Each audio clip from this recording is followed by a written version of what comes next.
Welcome to Front Porch Lawyer, where we address the humanity of lawyering. Many attorneys are winning battles in the courtroom, but losing battles in their lives. From interpersonal relationships to stress management, Front Porch Lawyer explores topics that improve your practice, your lifestyle, and even your love life. Leave feeling a little more inspired with a smile on your face. Here's your host, Francine Tone. Hi, I'm Francine Tone, and welcome to my front porch. Today's episode title is My Reputation Saved My Reputation. That's a quote from a book that I wrote called What Every Good Lawyer Wants You to Know, an insider's guide on how to reduce stress, reduce cost, and get the most from your lawyer. Now, this book was written for clients to give them more information about how we lawyers and the justice system works. And the quoted line is in a section that talks about the attorney's reputation. I'm an appellate law specialist, and one day I went to the Court of Appeals clerk's office to file a brief. And I know I could have sent a secretary or a courier to go do that, but every once in a while I kind of like, going down and saying hello to the clerks. So the head clerk just happened to be working behind the counter that day. And as we were chatting and he was filing my brief, he paused for a moment and asked me if I was working on a particular case. What case I'd never heard of, and so obviously I was not working on it, and so I said no. And he shook his head and he said, one of my clerks said that you had called on that case and you were really rude to her. And I told her, I said it couldn't have been you. And I knew she was mistaken about who the lawyer was. I quietly smiled because no response was needed. My reputation saved my reputation. A little thing here, maybe, but think about this. If the head clerk didn't already know my reputation or respect me, he probably would have just chalked this up with some report about a negative event involving an attorney. Not a big one, but definitely negative. And he likely would never have brought it up to me. So I am, and always have been, consistently and extremely courteous with all courthouse staff. I practice in California, and our courts are ridiculously impacted right now. They're short-staffed, and it's taking way too long for me to get my appellate records in cases. And sometimes, despite how long it takes to get an appellate case, they come and they're mistakes, they're omitted documents. And it's pretty uncommon. It's pretty common that's happening more and more these days. And so now I live kind of remotely, so I can't just trot myself down to the courthouse like I used to. So I communicate by email, telephone, or letter. And so it makes it a little harder to fix problems.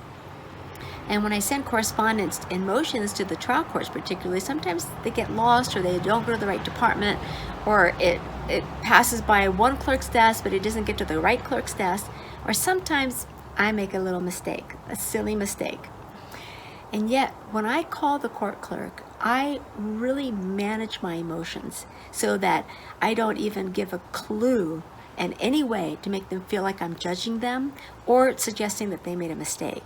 And I do this no matter how frustrated I am. And sometimes it can be frustrating.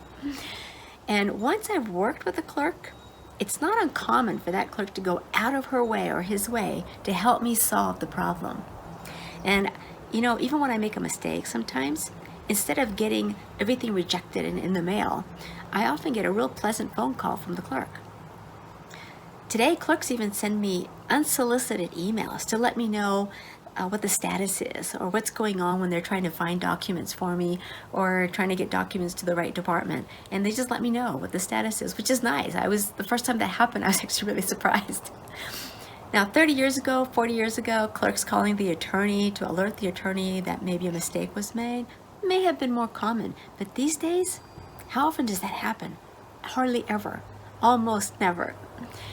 I've also built a very strong relationship and a reputation with the judges and justices with whom I get in front of. And they know I don't miscite cases. They know I don't make frivolous arguments. I might make losing arguments, but not frivolous arguments. And they know that I speak with candor and honesty. Here's the reality. Clerks talk, bailiffs talk, research attorneys talk, and even judges talk. They will form an opinion about every lawyer that comes before them. And the ones, they know who are the ones that are difficult to work with, and they know the ones who are unreasonable or are untrustworthy, don't speak with candor and honesty. And boy, if you are unkind or get irritated with a court clerk, that news gets around really fast. And it only takes one bad incident to taint your entire reputation. Again, this relationship with clerks may seem like a small thing, but everybody's brains kind of work the same way. And when somebody has a negative opinion about you or they don't respect you, they also don't think you're trustworthy. So let's think about that. If you don't like somebody because you find that they're hard to work with or they haven't been completely honest with you all the time, do you trust that person? Of course you don't. And that's the way our brains work. We don't trust people that we shouldn't trust. And if you're not straight up with me, I shouldn't trust you. And that's how everybody thinks. And often this happens when you don't even know it's happening. You're completely unaware that it's happening. So here's my takeaway for today. I mentioned my reputation and your reputation when it relates to court clerks and judges. But what about other attorneys? Take 5 minutes out of your day and write down all the benefits that come from your good reputation of courtesy and professionalism and trustworthiness as it relates to other attorneys. And if you want to take this one step further, make one phone call to an attorney, maybe opposing counsel, but someone with whom you may not have the best relationship with, and puzzle them by being just a little more respectful and a little more courteous than you might otherwise have been, and certainly otherwise than what they would have expected. Don't make a thing out of it. Just subtly increase or up-level your respectfulness, courtesy, and civility. And then send me an email and let me know how it went. I love hearing back from people who try anything I suggest and hear about, positives or even negatives, what the outcome was. Now, if you have a topic or an idea that you would like to see me cover on Front Porch Lawyer, please send me an email with your ideas. I'd love to hear from you. And if I don't have the answer, I'll find somebody who does, and I'll bring a guest on to talk about it. Thank you for joining me on my front porch. This is Francine Tone and Front Porch Lawyer, and I'll see you next time.